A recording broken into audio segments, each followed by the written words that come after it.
Welcome back, everyone, to the Blokes podcast. I'm Ryan Hassan from the Centre for Healing, joined by Nico from Myndfit. Nico, how are you, mate? Super fantastic. Thank you for asking. Very excited about today's show. It's warm and sunny. No, it's not. It's pretty cold and fresh down here in Melbourne. You're sitting over there in your little singlet, looking. Was it a crop top or a boob tube or crop top? Yeah, I've got the midriff out.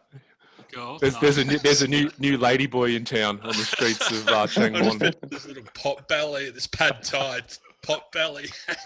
I wouldn't have thought so, mate. I'm staying in shape over here. Okay, good.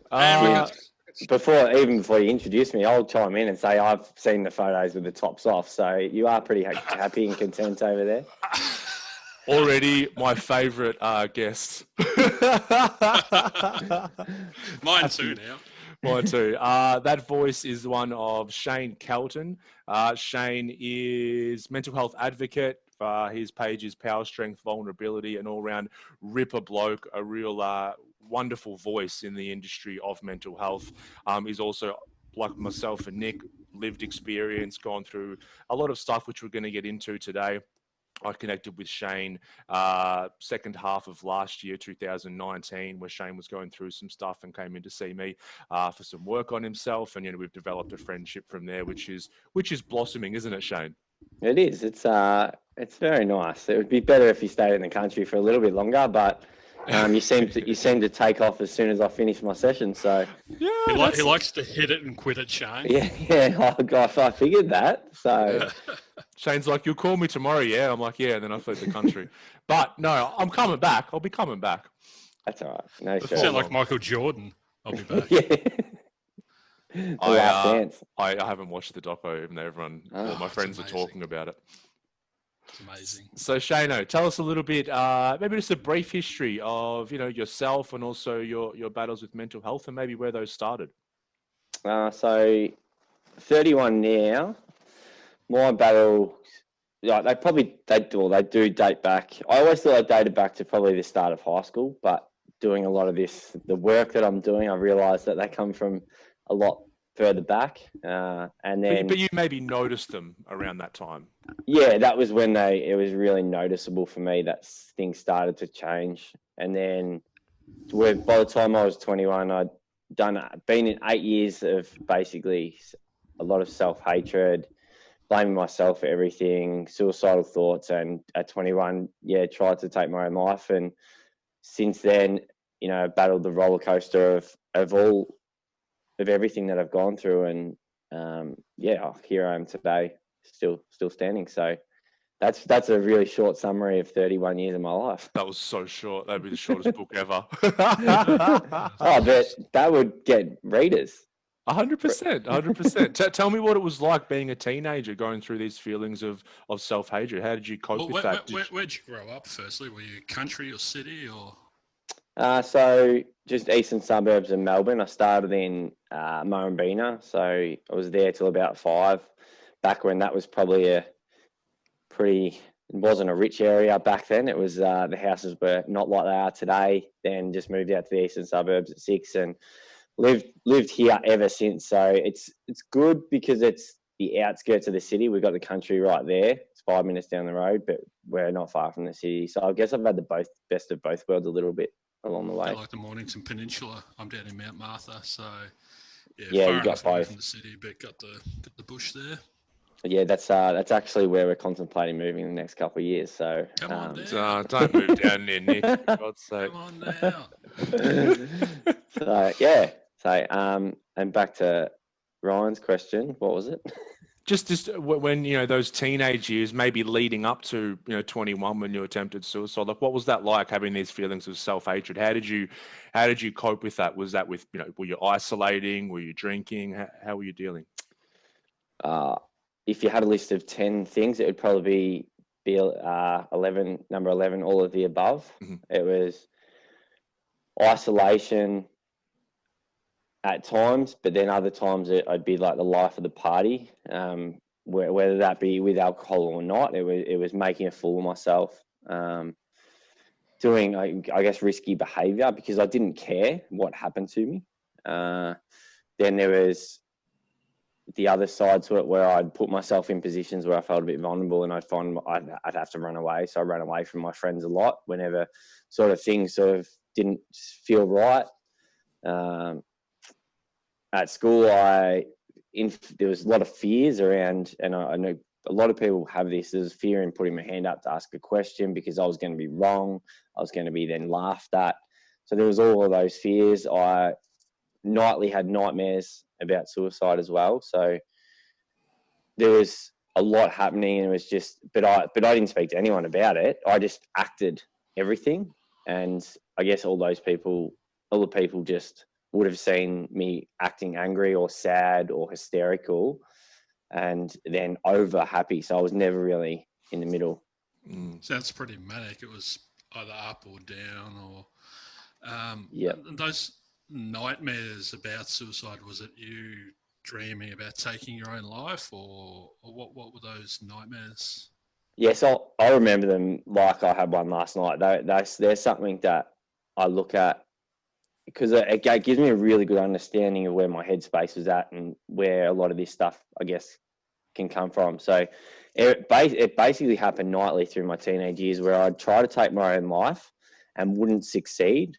And then it's really weird, but if you picture like an American movie where there's that grate in the middle of the road where people like jump down into the sewers, I'd pop up out of there, and then like all of my friends and family, and it was really realistic in terms of the faces and the laughter of the people. It was them laughing and saying, you couldn't even do that right. So I wouldn't want to go to sleep at night. So this was another thing that was obviously holding me back. I wouldn't want to go to sleep. So I was getting to sleep at 2 o'clock, 3 o'clock, waking up at 8 o'clock with all these fears that I was going to be laughed at and picked on. So I didn't want to get out of bed. So it was like this reoccurring, just you get shocking. no relief. Yeah, it's like, I'm just trying to get to the end of the day to go to bed. Then you're like, oh, fuck, now I have to go to bed and sleep. Then in the morning, you're like, now I've got to face everything. So you just get no relief in that whole cycle. And you were bottling all that up. You weren't talking about it or sharing it or anything? No, it was all internal. I do remember early 13, 14, I spoke to a girl, one of my friends, on the phone. Every day I got home from school, I would call her if I was under my bed crying, and I would call her and I'd be like, I want to take my life. This is how I want to do it. So she knew, but she was 13 and she didn't know about mental illness or mental health enough to speak to her. She would have been scared to tell a parent because I would have turned around and had a go at her. So I was letting it out a little bit, but then our friendship actually dissolved because one of her friends told her that I hated her. So I actually lost that one person I was talking to about it. So things then, as I got older, I just thought, well, there's no point in talking about it. I'm just going to lose that person. What was your you're crying under the bed at home after school? Are you in a loving household? Are you with parents that are checking in, going, "Hey, mate, what are you doing under the bed?" Or what's going on in the home environment? I had a very loving family. As Ryan probably sorted with me, that they weren't very emotional, and their way of showing love was completely different to how I guess I would show it. And so, but the household itself was a really happy household. Like we all got along really well. There wasn't many fights. Me and my brother fought, but I knew how to hide it. I knew they weren't. Once I went into my room and closed the door, they wouldn't intrude in my space. Okay. So I knew where I could hide it. I knew Mum was still at work most of the time, and so was Dad, or my brother. And my brother wouldn't come in because you'd punch him in the face, basically, at that age. So I knew where to hide it, and I knew when dinner was. So I'd get up and wipe away the tears for dinner, and then go back to bed. And after dinner, I usually had conversations with many friends on the phone or text messages, so that or watch TV. So I kind of distracted myself for a period of time. As long as I could, I distracted myself. I remember sitting on the phone to people till 2 a.m. Just now I understand it was just to purely distract myself from what was going to happen. Yeah. So Nick, just a bit of background on Shane as well, in good company here, because, we did a full episode not too many ago around men being really empathetic and really sensitive. And so this is definitely the case for me and you, Nick, which we spoke about, but also Shane as well. So, very, very sensitive soul. And when we have these emotions going on when we're younger and there isn't a proper outlet for it. Not that that's anyone's fault, just there's no proper outlet and it's getting internalized, then we tend to have a lot of these thoughts around self-hatred, self-loathing, and a lot of the time suicide. I had a chat with someone the other day about, they said they love that I'm a sensitive soul, but they struggle, they feel they have to tiptoe around me. And I had to clarify with them that I'm two types of sensitive. I'm sensitive in I can detect the energy of other people around. I'm very tuned into my environment as an empath. I've got more mirror neurons, so I'm picking up a lot more information. But then I'm also sensitive from my army experience, and you know that Shane, you probably don't know, but I experienced sexualized violence back then. So I got jumped by a heap of dudes and stripped naked and zip tied, and it was that moment where I had to surrender because I was overpowered by 8 guys. That all of us, you know, that's what broke me. That's what closed my heart. And I'm reading Hass. I don't know if you've read Untethered Soul. Only about 7 times, but yeah. Good book. I can recommend it. I'm gonna write it down. Oh, it's amazing. And I'm reading about that, and you know, that's the moment where my heart closed, and so I had, you know, the valve closed, the energetic heart closed, and the valve closed, and so I'm explaining to this person that, you know, I've done a decade's worth of work on reopening, or not really reopening, but working through it.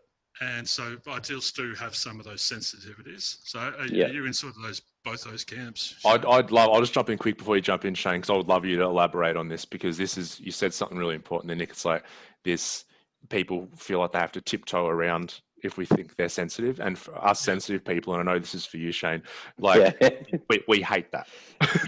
We hate to think that someone is thinking they have to tiptoe around, because that's the last thing that we want. Is that right, Shane? Oh, absolutely.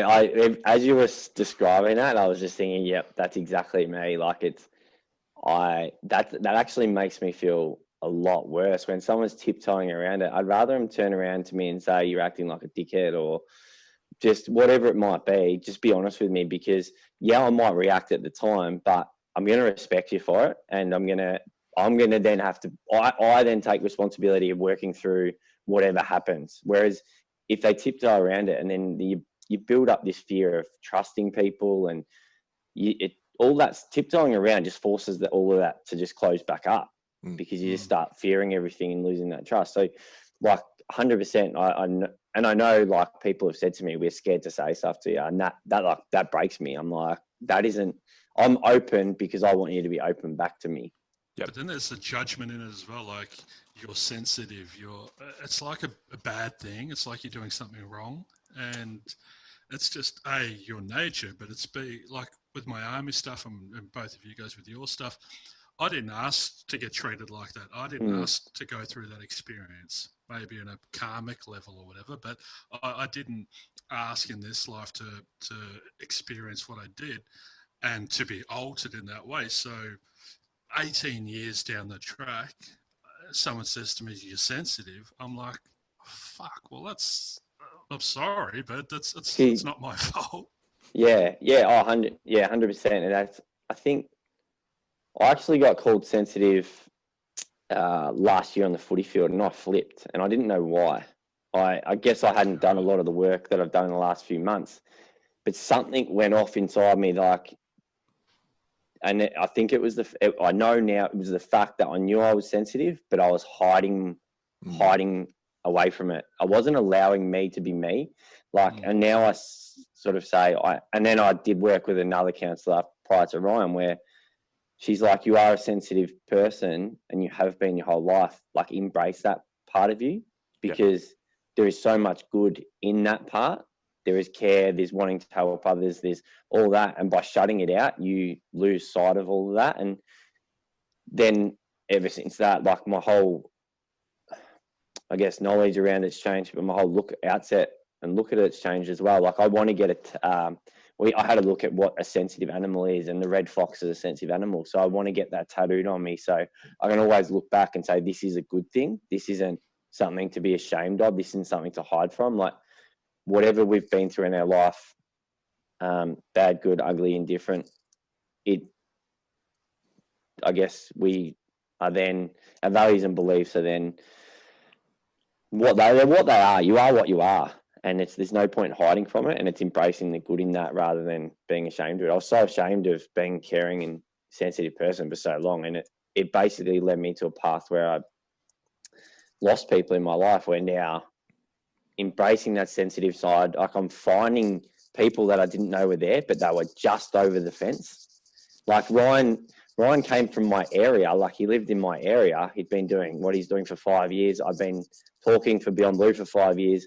How we didn't connect shows me that I wasn't ready and wasn't willing to be open about it. I was still trapped inside myself. And since opening up more and more, the people you meet is extraordinary, and you find people that are just like you, I guess. Yeah, and I think we've spoken about it before, sorry, that sensitivity can be a double-edged sword. Like all of our stuff is double-edged sword. So we can be too sensitive, but it also gives us the capacity to love greatly and love deeply and love truly and be thoughtful and kind and caring and considerate. So I think for me, I've come to a place, and I don't know where you're at, Shane, where I'm mindful of my sensitivity now, and I do try and keep it in balance. I don't try and let it go, because it can be overwhelming for someone that's not used to it.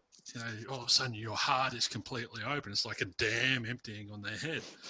But then if you're the other way and they say, "Oh, geez, you're an idiot," and they're just trying to be playful, and you take it personally, then that's an issue too. So for me, I 100% like agree. Like, and I've said this recently to a couple of people. If you really like embrace the highs of life, you're going to really embrace the lows of life. Like, you'll get stuck in those two fields. So you've got to try and find that level, and you've got to stay at a level, because what goes up must come down. It's like the Taoists call the middle way, or the Buddhists. Yeah. And it's just, there's, like you're saying, when you were younger, everything was just too extreme, you know, up and down, where it's like, if there's no middle ground, that's where we find a lot more equanimity and a lot more peace. And I think it doesn't necessarily mean we don't enjoy the good and don't feel the bad. It's working, Nick. Is that? Yeah. It stopped for a second, and now I can hear you fine. Yeah. It's not on Audacity, sorry. That's fine. I'll just use the Zoom recording. Sorry, folks. Technical difficulties here. We're on Zoom. I'm going to blame Nick. Come on, Nick, get your act together. Yeah, sorry, man. Yeah, so I'll use the Zoom because I can hear you fine. Shane, so what were you saying? Yeah, so by what we're saying, like, it doesn't mean you don't enjoy the good times and don't, understand the bad. But it's, if you fully just like live on that high, it will come back crashing right down, and you'll find yourself right at the bottom. And that's, Ross Lyon, who's a coach of Fremantle, speaks, and I've heard a lot of the Fremantle and old St Kilda players, they talk about the equilibrium, and, one day you could have the perfect world, but tomorrow it could change. So, live in the moment more and don't sort of take it for granted, because things will change. And if you're in the worst possible position, something might change that as well. So 100%. And I think it's like, you can only be in that moment. So let's say you are having something amazing happening, and then you can enjoy that in the moment, but we get into trouble when we cling to that, because we all of a sudden we feel good. This is classic. I was a drug addict. I know this very well. You feel that high and you're like, I want more, or I want this to keep going, or I want it to get even higher. And it's just this, and that is getting out of the present moment. Even when the present moment you feel great, you're still trying to jump out and you want more of it, or to a greater degree. And it's always going to go away. Well, I know people who won't even enjoy the good times, because as soon as something goes good in their life, they're like, something's about to happen. Yeah. Something bad's about. I'm looking around each corner to find out what's going to fuck it up. I had it with love, because my dad always used to say to me growing up, stop being so bloody sensitive. That was his way, and he played for St Kilda, ironically. And so he was this alpha male, footy head, not really emotional, amazing man, but just didn't get who I was. And so his way was, stop being so bloody sensitive. So now, as I'm an adult, when someone I care about deeply says to me, "Oh, you're so sensitive," it triggers that old stuff. Bang, 5-year-old Nick. Where's 5-year-old Nick? But that's for me to work on. So I realized, I look back at all my relationships, and instead of using drugs to get high, I'd use love to get high. And when someone loved me, I just try and exist in that. Oh yeah, and I was always looking for it. Yeah. And when I found it, I'd be like, yeah, bring it on, and it made me really needy and clingy. And Which is another drug. Love and validation, or love and approval is another drug that we all get hooked on very early. That actually rings true with me. Like when I get into past relationships, I cling to it, and it drives them away, and then you lose it very, very quickly. But so what I've learned with my relationship now is, to not do that, and understand that it's like, what I learn is that's I guess it's hard to explain what I'm trying to say here. Instead of being codependent and Yeah. very conditional love, you're more interdependent, and you can more stand in your own love of your own self, and they can stand in their love, and you can lean on each other from time to time, but you don't need their love to survive.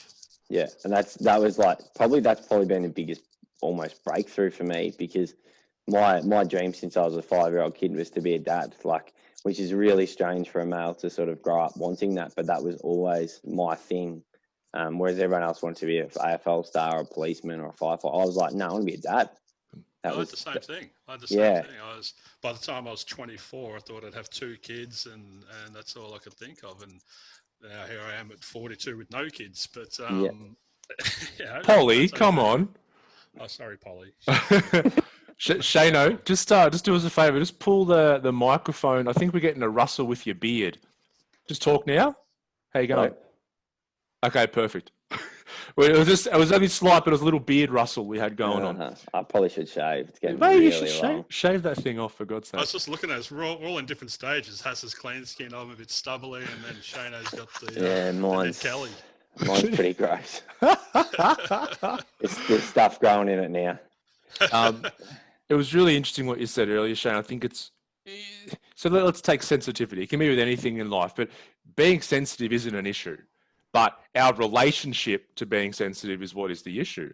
So it's like when that person on the football field called you sensitive, the only reason that triggered you is because you had decided that you didn't like that part of you. You were ashamed of it and kept putting away. So that became your shadow, so to speak. Yeah. And then that someone then reminded you of your shadow, which we hate. We hate. So don't remind me of that. To get to a point now where you're thinking about getting the fox tattoo, which is really embracing that sensitivity, it just means you've completely changed your relationship. Whereas I know now, if you're on a footy field or something and someone called you sensitive, you'd just be like, yeah, look at my tattoo. Yeah, I'm completely fine with it. I'm like, yeah, it is. That's who I am. Like, yeah. And people need to understand that, like, especially for, people like yourself who are doing all this work on yourself, and you're like, speaker in the field and that kind of thing. Yes, we may be sensitive, but we'll own whatever we feel. So what happens, I think that's why people tend to tiptoe, because they're like, oh, I don't want to trigger this person, because then they'll take it personally and they'll get angry at me. But if people know that, hey, yeah, if I get upset or whatever it is in the moment, I'm willing to own what I feel. It's not about you, even though it seems like that in the moment. It's not, and I'll work through that. Then people can stop tiptoeing. But before I'd done the work, and Shane, I'd love your opinion on this, I was probably reactive 80% of the time. I wasn't in control of my emotion. I couldn't self-regulate. My emotional intelligence was very, very low. And all the work I've done to increase that emotional intelligence and increase my capacity to self-manage and self-regulate my emotional state has probably flipped it. Now I'm reactive probably 20% of the time and responsive, mindfully choosing how I feel about 80% of the time. But when someone comes along and says you're sensitive, they're not acknowledging the work that you've done to switch that massive number around, but B, they're not also giving you room to be human. And I think that for me was the frustrating part, was like, fuck, I'm human. I'm allowed to have emotions. I'm allowed to, why are you linking that with being sensitive and that putting me under that judgment instead of just letting me be human? I'm sure you react as well. Like, do you get that? That's basically summed up I guess probably the way I was for the previous 2 years, and then I did a lot of work on myself. So I was, wasn't very reactive for 4 or 5 years, but prior to that, I was reactive all the time to every comment, to every poor situation. That it was the why me attitude. Whereas now, I sort of take a step back and don't react straight away, and understand and lose that judgment of the situation, whether that judgment be to myself or to someone else. It's all right, step back and understand what's happening rather than reacting to it now. And one of the major things why I went to Ryan is because in my relationship, we were fighting every second day. I was reacting to everything that was said. I was upset by everything that was said, and it was getting out of control. Like, it genuinely was. So whereas now in 5 months or 6 months, I think I've had 2 like reactive moments like that, where I've actually probably in the moment not being able to pull myself back and understand, and I've sort of judged the situation. And so it does afflict. A human moment. Yeah, a human moment. And that's, but when I guess when they happen not as regularly, it is a human moment. Like, but when it happens like all the time, that's when people look at it and can look at it and say, and that's why like my fiance is great, but she doesn't understand a lot of this side of things. And I'm trying to like teach her and acknowledge her, because she comes from, like most of us, she comes from a like very judgmental way. And we all do it at times in our life. Like, that's not a derogatory term to her. It's just how we. Yeah. So I'm trying to sort of explain to her, a drug addict isn't taking drugs because like of this reason. It's because there's something else like linked back. And I'm not justifying whatever the person is doing, is saying it's right. It's never that. It's like, I'm just trying to come and understand why they might be there, rather than. That's the word, understanding. I think what we're really asking for is some compassion and empathy, and understand all of that. It creates that understanding and just some acceptance around it as well.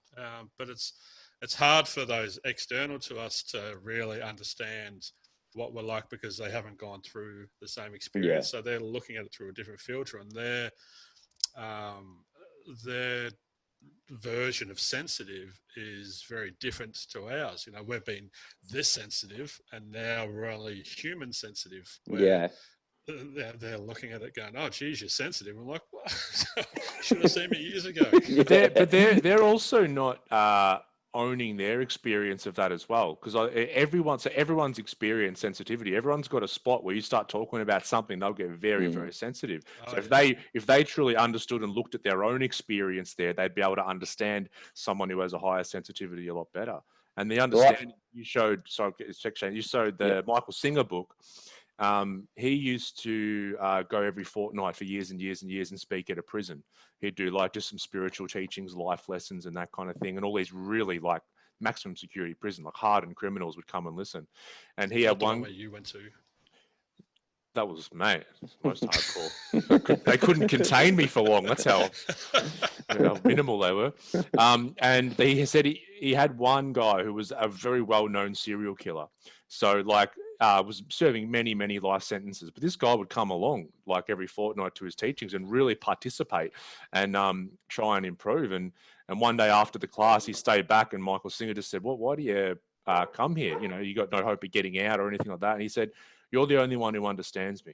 And he said, "What do you mean?" He goes, "You know that from the time I was born, I've felt dead inside. I felt absolutely nothing. The only time I've felt any life in me is when I was planning to and murdering someone." This is the extreme we're talking here. This is only every other time I've felt completely dead. And you get that. Now Michael Singer says, "Does that mean we stop arresting serial killers?" No, we should definitely imprison people for killing people, but we need to at least understand what's going on here, because we're not going to be able to help in the future, whether it's people who are killing people or violent or drug addicts or whatever, or mental illness. We're not going to be able to make improvements unless we understand. If you just write someone off and say, well, they're evil, or they have a chemical imbalance, or they're just faulty, we don't go anywhere. Yeah, it's absolutely spot on. Like, I think I was listening to Dr. Gabe Omade about addiction being adaptation. It's just what that person's doing. It's bringing out an emotion, a feeling in them that makes them feel alive, as you say. It's not, and on a I guess a good spectrum, and I say good with like that because people will say it's good to have an addiction to shopping because it's safe, but then someone that goes out and is a serial killer is bad. It's like, but their traumas might be exactly the same, but their coping mechanisms and whatever through life and what life's taught them means they've got a different adaptation Now, yes, it's not ideal that we have serial killers, but I think we've got to start to understand that it all can be linked back. Well, it always linked back to sort of events in our lives and how we then can teach and I guess nurture the next generations to come. So we don't have serial killers as frequently, or we don't have the people that spiral completely out of control and take their lives and stuff like that. So we're moving in the right direction along the way. You know, I Yeah. see them all the time. Like I've obviously worked with so many drug addicts, and also people have come in who are workaholics, you know, and they're just like, they neglect their family, they treat their wife like shit, their kids, they just work. Now the thing is, it's the same compulsion that drives the workaholic and the drug addict. Now it's just society's view that says, oh, the drug addict is a piece of shit, a junkie, all that kind of jazz. The workaholic, they get positive reinforcement. They get like, what a go-getter. Well, how much money did you make this year? Are you junior vice president yet? So it's all this positive reinforcement, but the compulsion is just exactly the same. It's just one person found that work has worked for them in distracting, one person finds drugs. Yeah, it's when you actually sit down with someone and explain it like that, actually you can, even if they pretend they don't understand it, you can see their mind start to tick, and they're like, oh yeah, that makes sense. Like, so the more the conversation happens, I think the more it's probably not going to be in our lifetime, but I think in plenty of years to come, there'll be much more natural understanding, and hopefully that will bring everyone more to an equal level. And, you know, I think the most important thing, I know there's people out there now doing it, they're going into the jails and they're helping rehabilitate these people. And by doing that, they're going to be learning more about the childhoods and what they see. Because there was the other podcast I listened to, I can't remember who it was, but it was a guy that went to jail when he was 19 and for bank robberies. But so he grew up in, and all he knew was robbery. That's what he grew up around. So that's what he thought was technically right. Now, he even said he has morals because he only did banks. He didn't do houses. Yeah. so like what you grow up around is ultimately what you can become. And so and now he's like obviously changed his life dramatically, and he's telling his story, but he's doing it because he wants people to understand that all of that plays a part in your life and what you do end up doing, I guess. Oh, 100%. It is. It's like if we walk down the slums of India right now, we would see people cooking and eating dog flesh, and it would repulse us because we love dogs heaps. If those Indian people came out here and saw us eating beef, they would think the exact same thing about us, that we're savages. We've just decided that the dog is sacred. They have decided that the cow is sacred. And so it's just this cultural upbringing. Like 9/11. 9/11 was a fucking tragedy for most of the world. There's a small part of the world that thought it was a huge success, right? Depending on where you were grown up and what beliefs you were indoctrinated with. When we all understand that we're just programmed by our environment, it's all of this stuff gets silly. It gets silly to hold on to these beliefs. Like that's all they are. Beliefs start wars, for God's sake. And they're so flimsy, most of them don't make any sense. So Shane, I think this leads on to, I'd like to know, let people know where you were at last year. In terms of, because you obviously had to reach out for help. You went and saw myself. You spent some time in Melbourne Clinic, and obviously we're doing a real big focus on getting yourself Metanoia, Nick, a breaking down and then rebuilding of Shane. I'd love to know, where you were at and what that process was like, what you learned. So it was probably 2 years of trying to get myself out of what I was going through, but not knowing what was going to help. And I honestly tried everything. And when I say everything, there was drinking, there was alcohol, there was trying to go back to full work, there was going back to part-time work, there was making new friends, there was, Alicia. I broke up with Alicia once through that period of time because I thought that would change my life. I did everything in my power over a 2-year period, and I did everything but actually look at what the real problems were. So Can I just ask you something? Yeah. In that moment, I think we've spoken about this. It's funny when you do the work and you come out of that metanoia, the breakdown and that rebuild, and when you're this new version, you look around and nothing's changed. Your past is still the past. Your house is still the house, and nothing's changed. But you have changed, and your perception has changed. Is that what you experienced? Yeah, I was basically trying to change the external the whole time. Yeah. It wasn't because I didn't want to change the internal. It was I just thought that would trigger a better internal for me. And yeah, it got to November last year, and I sat down with my auntie. I was in a really bad spot. So what really triggered it? I actually cracked the shits at cricket really bad and drove home mid-game. Ended up getting washed out, so I didn't actually feel the guilt of that, but left, and I cried for 2 hours at home. And a mate, Matt Neal, who Ryan grew up with, said to me, "I think you need to go see Ryan," and pointed him out. And I sat down with Alicia, my fiance, and I went to a family member who suffers with depression, and has for years and years and years. And I basically said to them, "What do you think's the best thing for me? Because I can't do this by myself anymore." Ultimately, I knew I needed to do the work, but I needed some nurturing and some guidance on how to get through that. And I decided to go to the Melbourne clinic and to sign up with Ryan and do the therapy there. So I wanted to do it properly. I wanted to go 110% at it and not just sort of not dip your toe in it. Yeah, I just didn't say I'd basically been doing that for 2 years or even longer because, I've done counselling, I've done a great amount of work and I've learnt lots for years about this, but I think I was still holding back and wasn't allowing myself to really immerse myself in who I was. So I needed to go 110%. And I said to the people around me, I said to Alicia, if I don't come out of this and I haven't done the work, walk away. Like I said, you have to walk away now because I'm not willing to do it. So I did it. I did. I went 100. What was it like to pick up the phone and call Ryan or to pick up the phone and call the Melbourne clinic? What was like? That's the edge of your comfort zone right there. Not doing the work feels safe and comfortable. Doing the work, you've got to push through that barrier. What was that like for you? Oh, so scary.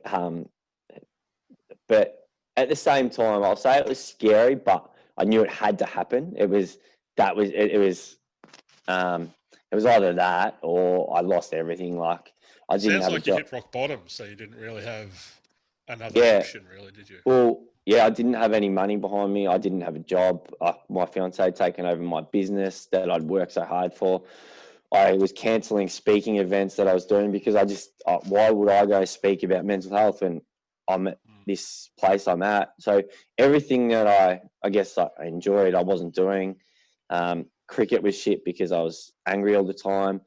I quit footy coaching because I just didn't feel I was the right person to do it. And then my fiance was ready to walk out on me. So it was either all of those things. I actually reached out, and as scary as it was, it had to happen because the alternate option was much worse, much worse. So it becomes what's worse, making a phone call and walking into a clinic, or losing everything you've got. Can I put something to you? I talk to my clients about it takes more strength to let go than it takes to hold on. And before we make that phone call, we're holding on to all of these things. We're holding on to this world or this illusion that we've created out of fear of letting it go, of letting it break down. And it took an inordinate amount of strength for you to let go of that security of what you knew. Even though it was shit, it's still what you knew. So you had to let go of that and step right into the unknown and take that leap of faith. So do you realize how much strength it actually took for you to do that? I do. And I know because in the clinic, I saw people that still refused to let go. Yeah. So I saw how hard it was to do it. Like it was in my face every day that there was people in there that were still refusing to let go, and they were still blaming other people and refusing to accept that they had to do the work. And so I knew in that moment, and making the phone calls that I did and speaking to the people I did, it gave me a lot of relief. And that's when I knew that I did let go. And I did feel proud walking into the hospital. As weird as that sounds, I was like, I was happy. I get it. I get it. Yeah, but yeah, the listeners probably are like, that's really strange. You're walking into a mental health clinic. But everyone has this vision that you walk in and there's people walking around like zombies and in straitjackets, where it's, especially a private hospital, is nothing like that at all. They're just normal people. Just like I'd walk in there and I'd be like, why the fuck are you in here? Like, you don't have anything wrong with you, that kind of thing. But then you get to know yourself and then other people, and you realize, because you can't see it, they don't have a broken leg or an arm in a sling or yeah. So even I fall into that trap that you sort of have that prejudgment about someone based on what they look like or whatever. So yeah, I do get how hard it was, and I am, for the first time in my life, I'm actually really proud of the steps I made because, and I mean, Ryan saw me cry in 4 sessions basically. I did get you back once though, so that was good. So I've got 3 more to go. But like it's amazing once you start letting go and you do. Like I haven't felt prouder of myself ever, and that's that. I've never been able to say, never ever have I ever said I'm proud of myself before, like 7 months ago. Never. That's amazing, and so. Yeah, it just fills my heart with happiness to hear another person, another bloke say that. So well done. But I love that there's a difference between being proud and having pride. And I think pride, Ryan, you might chip in with this, is all about ego. And my pride is what stops people from going into hospital or reaching out and asking for help. Where once you do that, you actually feel proud. Does that make sense to you? Yeah, 100%. I reckon, and I reckon it was pride and ego is what stopped me probably reaching out for proper help in the first place. Because especially being a speaker and an advocate for mental health for so many years, you feel like you're failing. So you're like, no, I can't let people know that I'm struggling again. I can't let people know I'm weak. But now I look back and I'm like, this actually set a better example by me going in there than what it would have if I kept doing the dipping my toe in like I was the previous 2 years. It's shown in the people that have gravitated back towards me that had drifted off. Like you can see, you don't realize people have drifted off in that time because they're like, this person's not putting across a good message or whatever. Now they're just like flowing back in and they're like, what you've done is amazing, you know. But I don't like put myself up on a pedestal because realistically, you know, we all should be doing this work on ourselves. So it's not something that I go, I'm a hero because we're not special or we're not amazing, are we? We've just acknowledged that we're not okay and stuck a hand up. And you said that I thought I was being weak if I asked for help, but it's actually the complete opposite, isn't it? If you want to use that word, weak. And that was the funny thing that I even through that 2 years time, I told people to reach out because it is a strong thing to do, but I wasn't doing it myself. Got to practice. So and that I did realize that last year that I needed to actually do what I was telling people to do as well. But I also I stopped telling people to do it because I knew I wasn't doing it as well. So I listened to my own advice for a couple of weeks and it dramatically changed. And you had good advice. You were like, hey, this guy knows what he's talking about. Turns out I do. I'm actually smart enough for all. So, it was, and then, honestly, walking through those doors at the clinic and then even just going to see Ryan for that initial meeting, which there was no certainty around it. It was 2 of the best experiences of my life. But in saying that, at the time, it was probably the 2 scariest experiences of my life. But you look back and you're like, fuck, that was good. Yeah. Everything. I've got the Myndfit motto is discomfort precedes success.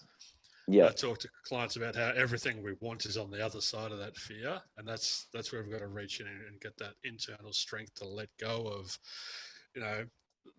the handrail and actually take that leap of faith. And I don't think everyone's capable of doing it, whether it's I don't know. It's just, you see some people just white knuckle it through their whole entire lives because they're so afraid of changing or breaking down or the ego's too involved or whatever the case may be. But it's always a beautiful moment to see to watch someone just go like this and you're like, oh, right, now we've got you. We're gonna take you somewhere.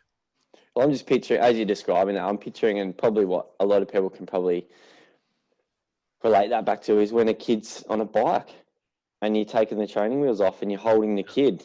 And when you let go, it's like, it's that same feeling that, wow, I'm doing this on my own, by myself. I'm working.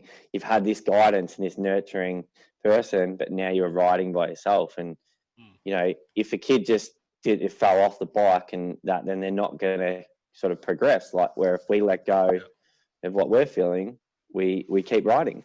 Well, it's a ship is safe in harbour, but that's not what ships are built for. It's what you're talking about there is we keep the training wheels on, we'll stay where we are. Once you take them off, you're free to go anywhere. But it takes that act of courage, doesn't it?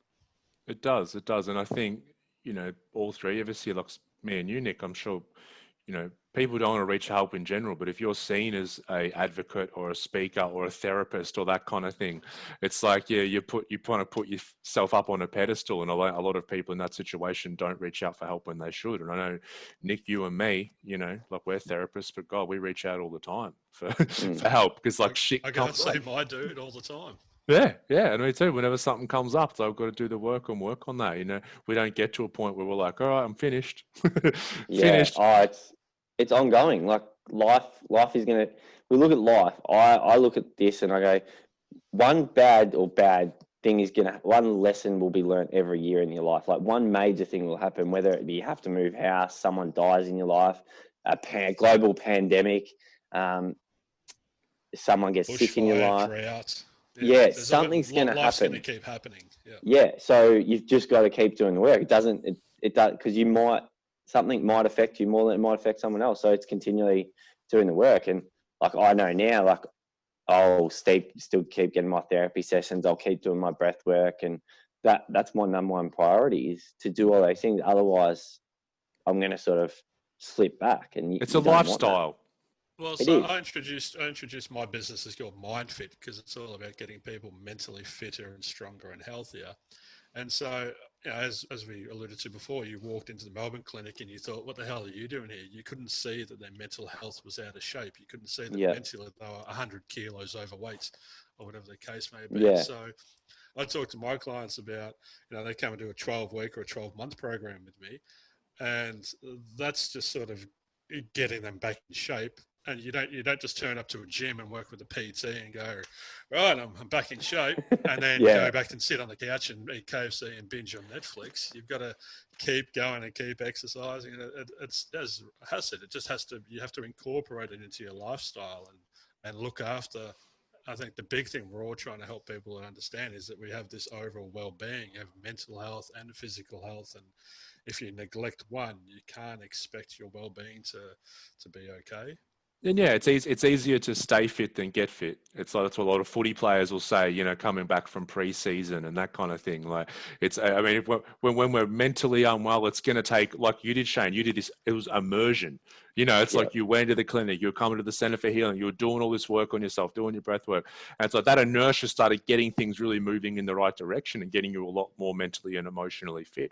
And now it's a process of just staying mentally and emotionally fit because we know if we don't, then we start to get out of shape.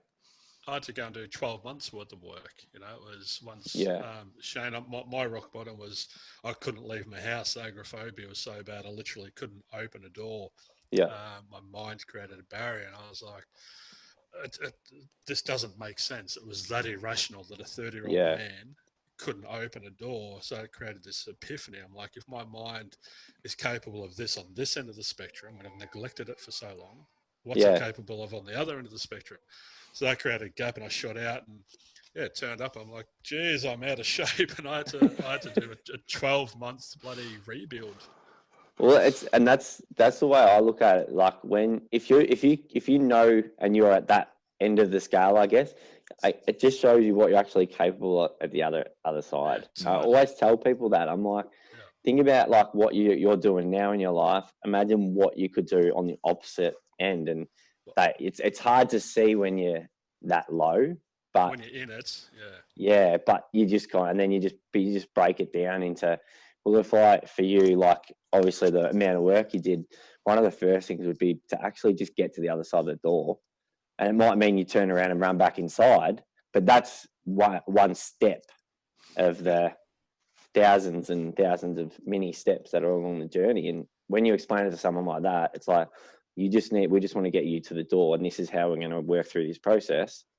You can run straight back inside. It's a lot easier than to break down.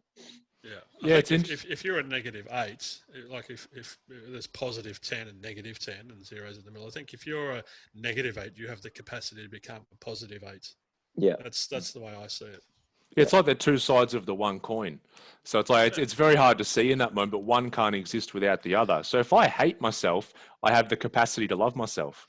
I can't see it, but it has to have that capacity because one couldn't exist without the other.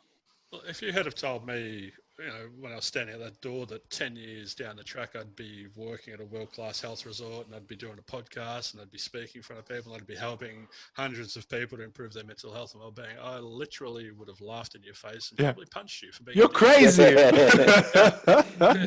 can't see it. Because you're the crazy one, not me. Suffering. Get out of town. But it's all just those steps, like you said, Shane. Then one step's just getting out the door, and then it's always just one step at the end of the day. And you can look back at your journey, Nick, 10 years ago, and you'll see it's just a succession of single steps that you took. It's just eat the elephant one bite at a time.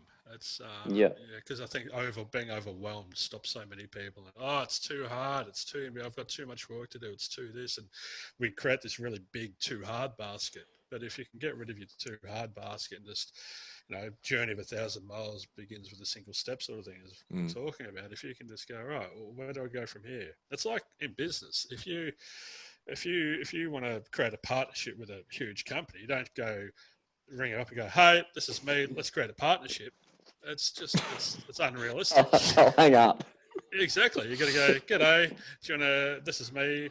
Are you open? Are you interested? Okay, cool. Let's go and have a coffee. Okay. Sounds like your dating technique as well, Nick. Well, it should be any technique. It's just baby steps. You can compare it to anything in life. Like, teams don't win premierships, or CEOs don't become CEOs by just turning up on grand final day or turning up in an office. Like, they work their way to get in that position. Our minds and our bodies are exactly the same. We need to take those steps. And I think what we see, and especially with social media, is we see a start and a finish, and we don't see the work that's done in between. Yep. And we then process that as that must have been easy. And but it creates this, I want a quick fix mentality. I just want it to happen like that for me. Or look how easy it is for them when it's not. And when you explain to people, people look at me, I tell them my story, and then they say, oh, cool, I want to do that. I'm like, it was 12 months. Like, what? I'm like, 12 months. Every week, going in, every week, breaking down, every week, feeling more uncomfortable, feeling challenged. So there's not just a pill I can take? Come on. I'm like, pat my pockets, I'm all out of magic wands. Sorry. Yeah. I was just imagining, Shane, someone like a team rocking up on grand final day saying, all right, we're ready to win the premiership. Yeah. It's like, you're not even in the grand final. You played like shit all year.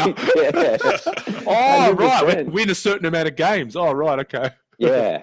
I think a lot of people struggle with overwhelm, like even what we were talking before, how when we're quite mentally out of shape, there's a bit of work to be done to break that inertia and get us moving in the right direction. But even if someone is listening and thinks, oh, there's so much shit that I need to deal with and so much, like all of that stuff that does need to be dealt with is just dealt with one step at a time. It's just always one step. You just, like you said, Nick, just take that next bite and move on. But take it back to what we were saying earlier. We're not special. We're not unique. We're not amazing. We're not up on a pedestal. Or I just say to, when I'm speaking, I'm not special. I'm just a bloke who's been through some shit and come out the other side. So in that, I know what to do, but more importantly, I know what not to do. And that's all I've just been more exposed and more conditioned and more experienced. I'm not better or worse than someone else who's still struggling. And that's kind of the path, isn't it? Teaching people what not to do as opposed to what exactly to do. Oh, yes. Yeah. I love that, because last year I got a comment. It wasn't made directly to me, and it set me off. And this is probably one of the things where I went, I need help, because I started resenting and blaming that person for my wrongdoing. And they said, if the comment was, if they'd known what I'd seen and been through, then Shane wouldn't be feeling like this. And I lost it. but it was that comparison. It's like everyone has shit that goes on, and comparing doesn't help anyone. And it just like, but I knew that I needed to then work through that process and come and understand why he's said that. Well, his comment was just some stimulus, and you reacted to his stimulus because you were hypersensitive about it. Yeah. Whereas now, if he said that, I'd be like, oh, well, what can I do to help him sort of not be as judgmental? What's he gone through that we can help with? It's funny, isn't it? Like when you're in survival mode, you can't be there for other people. When you're stuck in your own suffering, and when you're struggling, and when your head's just above water, you can't help the person that's struggling next to you because it's all about you. And so that's what you were dealing with in that moment. You were so in your own suffering, you didn't have a capacity to help him, but then you did the work, stood on your own 2 feet, and now you're walking around sort of not as a lifesaver or a lifeguard, but you're actually in a position now where you can help other people. Yeah. So and because I met a lot of people in the clinic who had been to the army and had seen horrific stuff, but they would say to me, they were like what you're dealing with is exactly what we're dealing with. Like, it's just a mental trauma.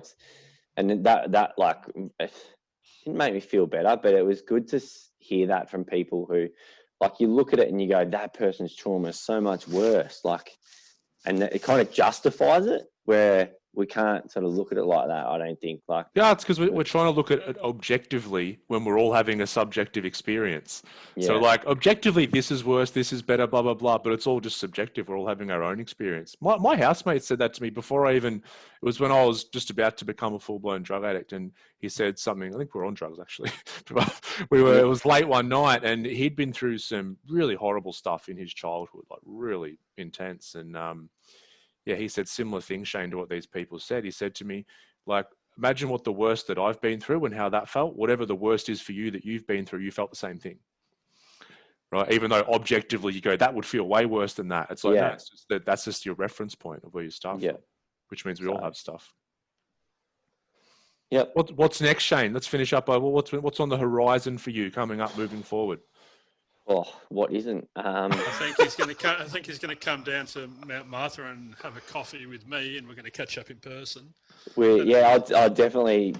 I'm down for that. I love catching up with people. Just as Ryan make sure knows. Nick pays for the coffees. Get nice. So I guess it was. I wanted to keep working in the mental health field, and I knew that. And putting in the work made me realize that that's really what I wanted to focus on. Like, I'd already had my podcast for 12 months or 18 months, but I wanted to do more. And what that looked like was very uncertain. And I actually did a breathwork session about 6 weeks ago with Siobhan, and I got up and I podcasted with her after. But I was like, I need to write this stuff down, because everything that I wanted to do came to me. It was like I opened up this, like, real, what was me, what I wanted to do, the things that I grew up, thriving on, helping others, not competing with others, like coming together to help bigger and brighter things. So, I mean, I'm going to finish my root cause therapy certificate, hopefully soon as possible. So I'll have that. But my big plan is to bring, and it's going to be announced soon, is to create a statewide mental health directory, which there's good stuff out there, but what I learned in hospital is that therapy isn't like talking therapy isn't like the only option for people, that we need to sort of allow people to, as we said, take those steps to therapy, because that is such a daunting task for especially males. So having this directory where in every suburb across Victoria on this website, you can click on the website, click on the map of where you are, where you live. And you might go away on a holiday and need, something when you're on holiday and you don't know anything. Like, if I went to Mount Martha, I wouldn't have a clue what's there. I would click on it. Yeah, now I know. And click. I'll see like Myndfit. I'll see physical training, mental training, yoga, Pilates, art class, woodwork class. Anything that can help people with their minds and escape the body a little bit and work through what they're working on is basically going to be on the list. So, could you put it under anything to attend to someone's well-being? Is that what you mean? Cool. Yeah. Basically, that would be the case. So, because I did in hospital, I did art, and I did. I know people that struggle mentally, so they start woodwork at home. But it would be so great to have classes where you're not going to become a carpenter, but it's something that you can create as a hobby. So, and there's so many. What I didn't realize is there's so many little businesses out there like that aren't succeeding because no one knows about them. So, the aim is to create this. You're going to be the connector.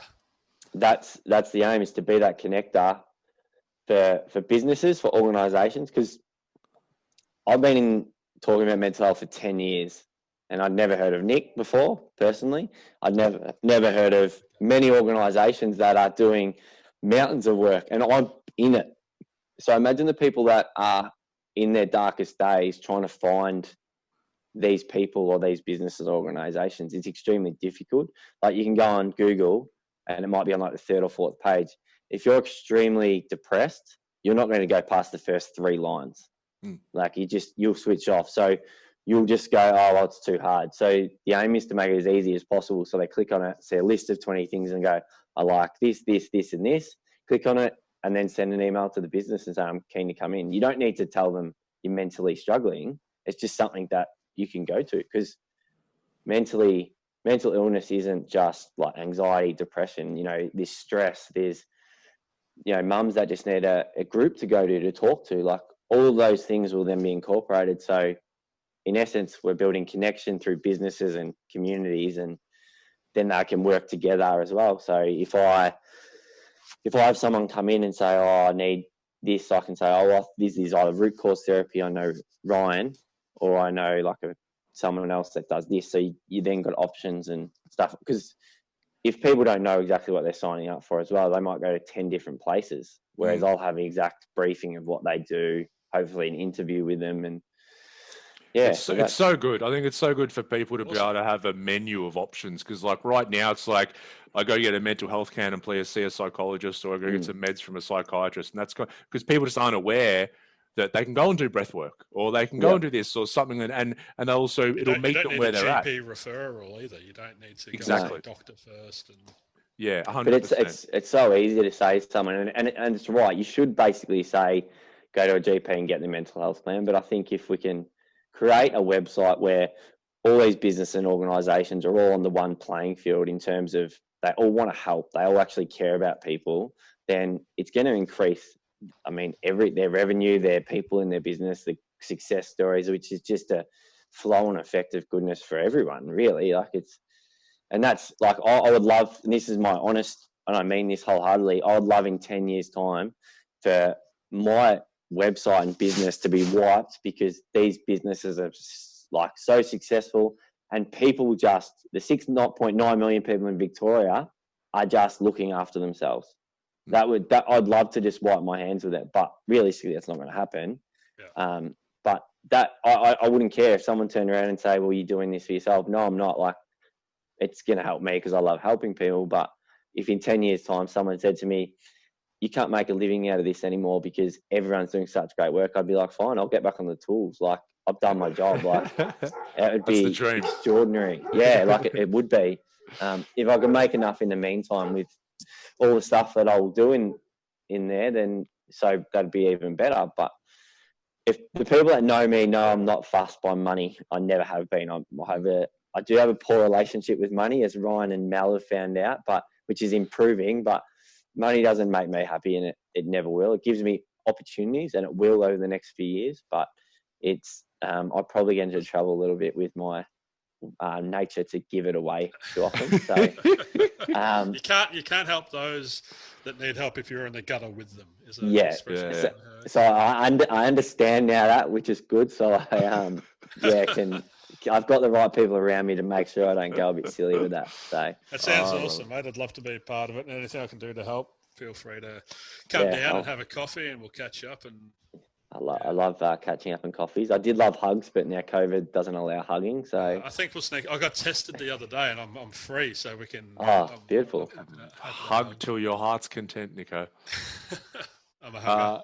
Beautiful, Shano. Thanks so much for coming on, mate. Where can people get in touch if they want to reach out? So just power, strength, and vulnerability. Type that in on the internet. The website will come up. It's still being developed, or Facebook page as well. And Awesome. it's all kind of linked in together these days. It's not hard. Yeah, no, I love it, mate. And just from my point of view, it's been an absolute pleasure watching you the last however long it's been, 6-8 months, that kind of thing. A real metanoia, that breaking down and rebuilding has been an absolute pleasure to watch, and just seeing the purpose and the path that you're on now is beautiful, mate. Thank you. Yeah, thanks for being so open and sharing, mate. I hope some of the listeners really take something of value away from today, which I'm 99% certain they will if they've got their head screwed on. Yeah. So thanks for doing the work on yourself and putting you in a position where you can then help others. Yeah, that's an inspiration, and yeah, look forward to catching up in person. Thanks, mate. Thank you, Awesome. guys. Thank you, everyone, for tuning in. We'll see you all next week. Peace out. Peace.